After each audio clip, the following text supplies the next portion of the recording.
Bonjour et bienvenue dans cette édition du 4 mai 2023. Hier, nous en étions restés avec cette compréhension dite par Julian Assange, qui évidemment sait de quoi il parle et en paye le prix, que toutes les guerres de l'Occident au cours des 50 dernières années ont résulté des mensonges des médias. Alors on se souvient évidemment de la fiole de Colin Powell, mais l'immense majorité des gens ne mesurent pas à quel point ce genre de procédé est systématique. Un autre exemple qui peut-être rappellera des souvenirs à certains spectateurs, est celui des fameux faux bébés koweïtiens. À l'époque où Le Point faisait encore du journalisme, ils en ont parlé, et où donc, pour faire accepter la guerre du Golfe, on a inventé un massacre de nouveau-nés. Une jeune infirmière âgée de 15 ou 16 ans est venue éplorer, témoigner dans une conférence de presse de ce à quoi elle avait assisté, et qui évidemment déchirait le cœur. Des soldats irakiens qui entraient dans une pouponnière pour prématurés, qui ouvraient les dispositifs, jetaient les bébés pour les laisser crever sur le sol. Tout cela était vraiment bouleversant au possible, sauf que tout était fake. Le Koweït, soutenu par le Pentagone et la CIA, avait fait appel à une agence de relations publiques, Hill & Knowlton, pour préparer les esprits à l'indispensable guerre. Pour 10 millions de dollars, ils ont monté ce subterfuge. Et donc, le public n'y a vu que du feu. Évidemment, quand vous manipulez les émotions de l'opinion, eh ben, vous pouvez la diriger dans la direction que vous voulez. Donc, les gens étaient tout à fait d'accord avec le fait qu'on envahisse l'Irak. Bah oui, face à une telle barbarie. Sauf que la barbarie était une mise en scène. Alors ça n'est pas nouveau, évidemment, et il faut rappeler que Serge Halimi et Pierre Rimbert, dans Le Monde diplomatique, ont par exemple publié un article sur la guerre en ex-Yougoslavie, une guerre totalement illégale conduite par l'OTAN et l'Occident, où le recours à des informations mensongères avait également été massivement utilisé par les dirigeants des pays occidentaux. Voyez, le ministre de la Défense allemand, un social-démocrate, expliquait que les Serbes commettaient un génocide, jouent au football avec des têtes coupées, dépècent des cadavres, arrachent les fœtus des femmes enceintes tuées et les font griller. Non mais attendez, le ministre allemand de la Défense, qui dit des choses complètement fausses, comme étant une réalité, pour que l'opinion, révoltée par des informations aussi terribles, accepte de partir en guerre. Alors voilà, ils auraient tué de 100 000 à 500 000 personnes. Ah tiens, ça rappelle les projections de Ferguson, vous savez, à l'Imperial College, disant « Si on ne confine pas les pays, il y aura 500 000 morts ». La Suède n'a pas confiné, n'a adopté aucune mesure de contrainte et a eu les meilleurs résultats de toute l'Europe. Voilà. Et donc toutes ces fausses informations seront taillées en pièces les unes après les autres. Mais c'est comme ça que fonctionnent nos gouvernements et notre presse. Donc, comme je vous le disais récemment, si vous partez du principe que vous allez trouver dans les médias une description de la réalité, oubliez tout de suite, soit faites une psychothérapie, soit faites un jeûne de médias jusqu'à votre dernier jour. La seule chose sur quoi renseignent les médias sur les sujets importants, c'est ce qu'on veut, ce que les pouvoirs établis qui manipulent tout ça veulent que nous croyions.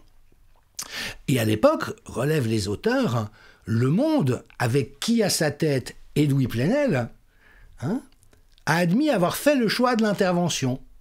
C'est-à-dire, peu importe que si ce que nous disons soit vrai ou pas, l'important c'est qu'on puisse faire cette guerre. Comme avec le Covid, peu importe que les données que nous donnions soient vraies ou fausses, dès lors que ça permet de terroriser, d'enfermer, de brutaliser et de soumettre à une expérimentation médicale la population, eh bien c'est bien. Voilà. Et en fait, je vous invite à lire le livre de Pierre Conesa, qui était ancien haut fonctionnaire au département de la Défense en France, au ministère de la Défense, Vendre la guerre, le complexe militaro-industriel, intellectuel, pardon. C'est-à-dire qu'il y a un ensemble d'acteurs qu'on voit apparaître régulièrement et qui tiennent le crachoir de manière scandaleuse, parce qu'ils n'ont rien d'intelligent à apporter, bien au contraire, mais c'est à cette fin qu'ils sont employés, qui squattent les plateaux pour venir manipuler l'opinion. Et évidemment qu'un grand personnage dans ce registre est Bernard-Henri Lévy, qui a perdu une plainte en diffamation contre le média Blast, lequel avait révélé qu'il était sur une fiche de paye du Qatar à hauteur de 9,1 millions d'euros, et avec comme hypothèse la plus probable que le Qatar souhaitait la chute de Kadhafi en Libye, et donc pour inciter à la guerre en Libye. C'est en tout cas l'hypothèse que font les journalistes. Et on voit à quel point aujourd'hui BHL lutte de toutes ses forces pour faire massacrer des Ukrainiens au front. Pourquoi est-ce qu'il ne va pas lui-même, comme le faisaient à l'époque les brigades internationales, à l'époque de la guerre d'Espagne? Les gens comme BHL, mais qui étaient courageux à l'époque, allaient se battre pour le camp auquel ils croyaient. Non, BHL, lui, il vit luxueusement, il pète dans la soie, il squatte les plateaux télé, mais il envoie les jeunes Ukrainiens comme de la chair à canon se faire massacrer par les Russes. Parce que là encore, tout ce que vous entendez dans les médias est faux. La réalité, un général de l'armée américaine vient de le reconnaître, c'est que la Russie est beaucoup mieux que l'Ukraine, les pertes ont été bien plus faibles du côté russe que du côté ukrainien, et entendez-moi bien, chaque être humain qui est tué au front est un scandale. On ne fera jamais de moi un belliciste. Mais ce que fait Bernard-Henri Lévy est odieux. C'est odieux, c'est dégueulasse. Voyez, c'est quelqu'un qui tente, tout en tirant tous les avantages du système, et sans aucun égard pour ceux qui vont souffrir, se permet de donner des leçons et de verser de l'huile sur le feu. Aux États-Unis, vous savez que Robert Kennedy Jr. a posé sa candidature à l'élection présidentielle, et Dieu merci, je ne suis pas d'accord sur tout avec lui, mais peu importe, lui il dit, le point de départ c'est de dire à nouveau la vérité aux Américains. La manière dont on peut rassembler les gens et pas les diviser, les cliver, c'est en disant honnêtement les choses. Tout le monde doit savoir aujourd'hui qu'on nous a menti sur le Covid. Tout le monde doit savoir qu'on nous a menti sur le Vietnam. Tout le monde sait qu'on nous a menti sur l'Irak. La question, c'est comment est-ce qu'on va arrêter ce mensonge généralisé? Et la réponse, c'est qu'il faut commencer par dire la vérité. Alors sur l'Ukraine en particulier, il faut savoir, Jacques Beau, ancien colonel des services secrets suisses, qui était le contact avec l'OTAN et qui connaît très bien la situation en Ukraine pour y avoir travaillé pendant des années, nous dit que tout ce que nous rapportent les médias est faux. Tout. De A à Z. Et donc, la réalité, c'est qu'il y a déjà 300 000 Ukrainiens qui sont morts pour une guerre basée sur des raisons géopolitiques.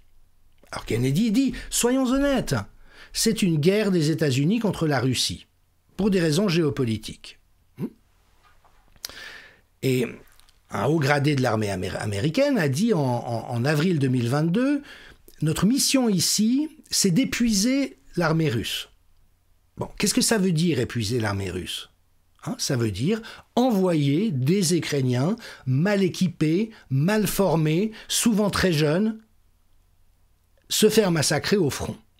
Et donc Kennedy, nous avons sacrifié 300 000 Ukrainiens. Le commandeur en chef des forces spéciales ukrainiennes a dit que 80% de ses troupes sont mortes ou blessées et qu'il ne peut pas reconstruire son unité de force spéciale. Donc vous voyez, tous les gens ici qui, de bonne foi sans doute et naïvement, mais croient se battre pour la liberté, croient se battre pour l'Ukraine, ne font que servir les intérêts crapuleux des États-Unis, qui mentent à leur population, qui nous mentent à nous, en faisant massacrer les Ukrainiens. C'est génial d'avoir des amis comme ça.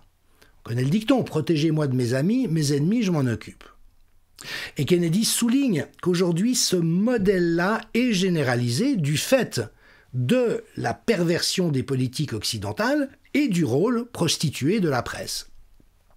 Donc il souligne par exemple que les questions relatives au climat et la pollution sont exploitées exactement de la même manière que le Covid l'était.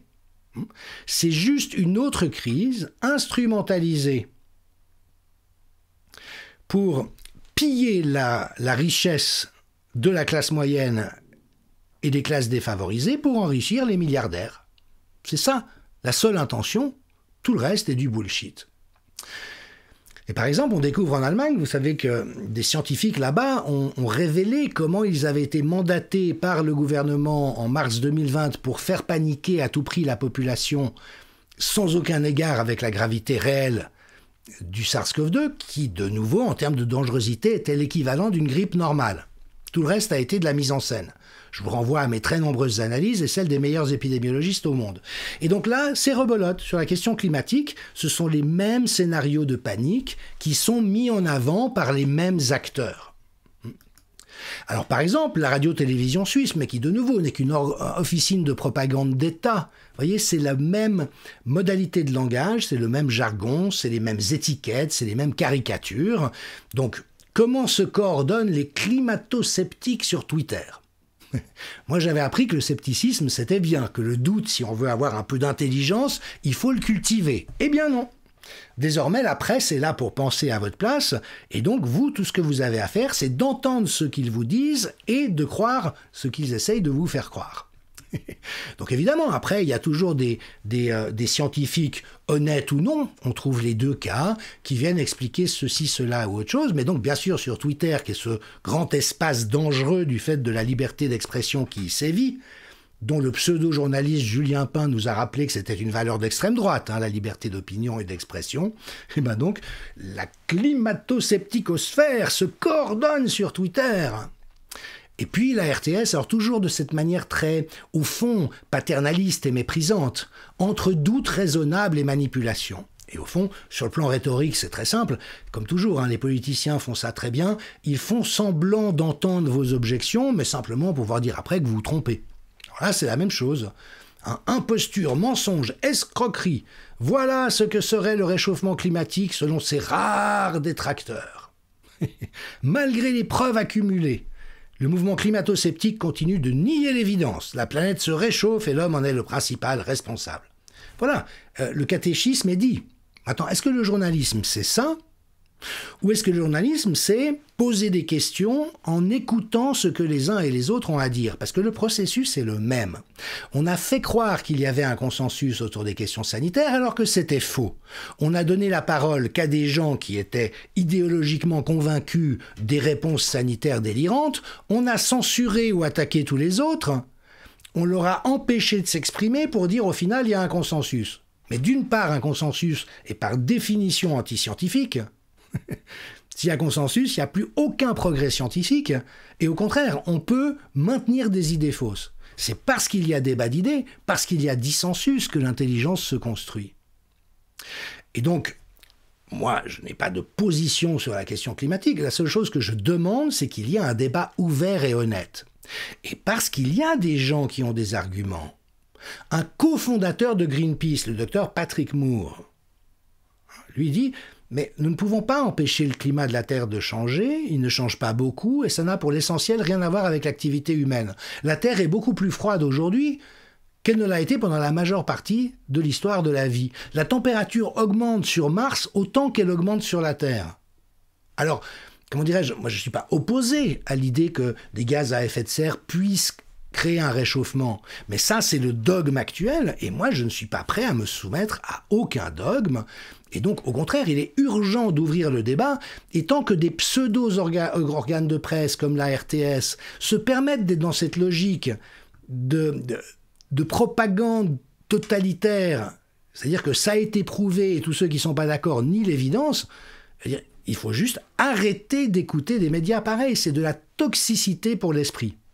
Et même si, en l'occurrence, ils avaient raison, leur manière de le présenter, c'est-à-dire ce diktat d'adhésion inconditionnelle, et là on revient dans ce contresens qu'on trouve partout aujourd'hui.